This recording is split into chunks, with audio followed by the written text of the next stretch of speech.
अब आपको सीधे लिए चलते हैं बीजेपी कार्यालय, जहां प्रेस कॉन्फ्रेंस हो रहा है। भूख से हुई थी और उसके बाद लगातार उनके बेटा और उनकी बेटी की मृत्यु हुई थी, जिसको बाद में हम लोगों के बहुत आवाज उठाने के बाद विधानसभा के अंदर और ऐसे भी पूरे सांगठनिक स्तर से पूरे राज्य के अंदर मामला उठाने के बाद सरकार ने तो उस मामले को दबाने के लिए सदन के अंदर भी अपना जो है बयान दे करके पल्ला झाड़ा और बाद में कुछ उनको रियायतें देने की बात कही, लेकिन अभी तक वो भी अधूरे पड़ी हुई है। ये बोकारो जिले का यह दूसरा संवेदनशील मामला आज इस साल की शुरुआत के साथ ही आया है। मैं कह सकता हूं कि हेमंत सोरेन जी ने गठबंधन की सरकार के 1 वर्ष पूरे के 29 तारीख को अब बड़े ही भाव से, बड़े ही तामझाम के साथ उन्होंने अपनी उपलब्धियां बताई, जो उपलब्धियां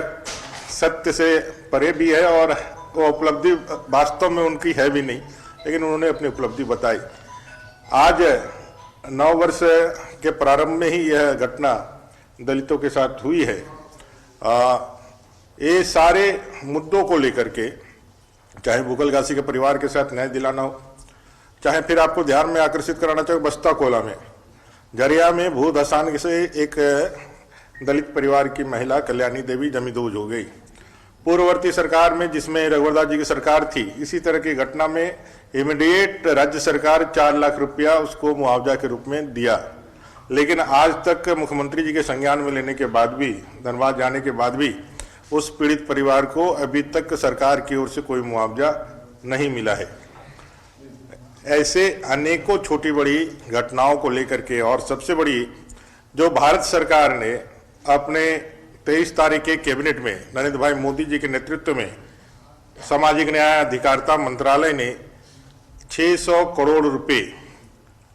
पोस्ट मैट्रिक छात्रों की छात्रवृत्ति देने के लिए जो योजना लेकर के आई है, जिससे लगभग 1 करोड़ 38 लाख जो युवक हैं एससी संवर्ग के, उनको जीवन में आगे की पढ़ाई, मैट्रिक के बाद की पढ़ाई को पूरा करने के लिए एक आदर्श स्थिति बनने वाली है। इस योजना को फ्लैगशिप योजना के रूप में झारखंड की राज्य सरकार इसे ले, ये डिमांड ले करके हम लोग 5 तारीख को राजभवन के समक्ष 1 दिवसीय धरना देंगे और राज्य सरकार से डिमांड भी करेंगे। जो बढ़ते दलितों के साथ जो अन्याय, अत्याचार, शोषण हो रहा है और जिस तरह से उनका अनदेखी यह सरकार कर रहा है, जिससे उनको मृत्यु तक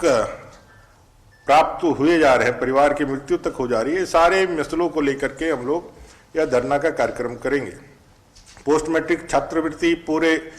राज्य के सभी जिलों में इसका हम ज़्यादा से ज़्यादा प्रचार प्रसार करें। इस निमित्त 4 जनवरी को सभी जिलों में हमारे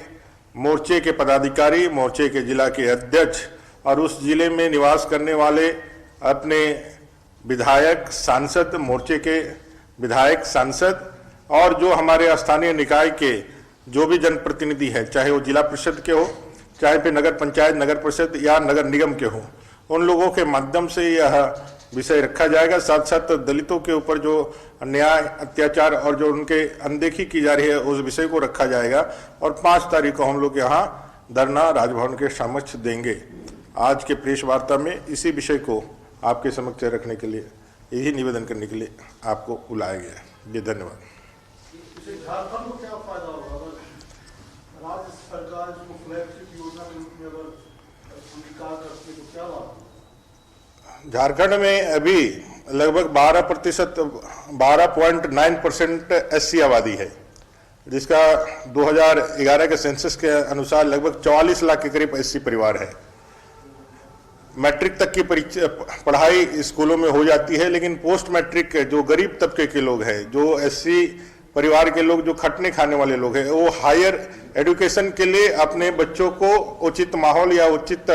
मैं कह सकता हूं कि संसाधन नहीं देने के कारण उनकी पढ़ाई अधूरी रह जाती है। इस स्कॉलरशिप योजना, ये स्कॉलरशिप योजना 1944 से प्रारंभ है, स्कॉलरशिप योजना, और मैं बताना चाहता हूं कि 2018-19 तक इसकी जो हायर जो राशि है वो 1100 करोड़ है, माने कि 1100 करोड़, जिसको 600 करोड़ मैंने 5 गुना करने का प्रधानमंत्री जी ने सामाजिक न्याय अधिकारिता मंत्रालय के श्रीमान थावरचंद गहलोत जी ने 1100 करोड़ था, उसको 600 करोड़, 6 गुना ज्यादा, 1001 माफ कीजिएगा, 1100 करोड़ से 600 करोड़, माफ कीजिएगा, हाँ 6000 करोड़, माफ कीजिएगा 6000 करोड़, 600 करोड़, 600 करोड़, 1100 से 600 करोड़, 6000 करोड़, ठीक है, 600 हो जाएगा। तो ये योजना जो है 5 गुना बढ़ा करके जो पहली बार आजादी के बाद स्कॉलरशिप योजना में जो कमजोर तबके के लोग हैं, एससी परिवार के लोग हैं, इसमें 44 लाख अपने झारखंड के अंदर परिवार है। तो इन परिवार के बच्चों को हायर एजुकेशन में, किसी भी एजुकेशन के सेक्टर में आप कुछ भी आप ले सकते हैं, जहां बाहर के लिए भी जा सकते हैं, आप यहाँ भी अपनी पढ़ाई करते हैं, तो आपको स्कॉलरशिप जो है वहां मिलने वाली है। और स्कॉलरशिप डीबीटी के माध्यम से मिलने वाली है। पहले क्या था कि डीबीटी के माध्यम से नहीं, वो बैंक अकाउंट के होने के बाद प्रोसेस ये सीधे डीबीटी के माध्यम से हो, जिसमें 60% केंद्र सरकार का राज्यांश है, केंद्र सरकार का केंद्रांश है, और 40% राज्य सरकार का राज्यांश है। 60% जो है केंद्र सरकार देगी, 40% राज्य सरकार को देना है। तो जब तक राज्य सरकार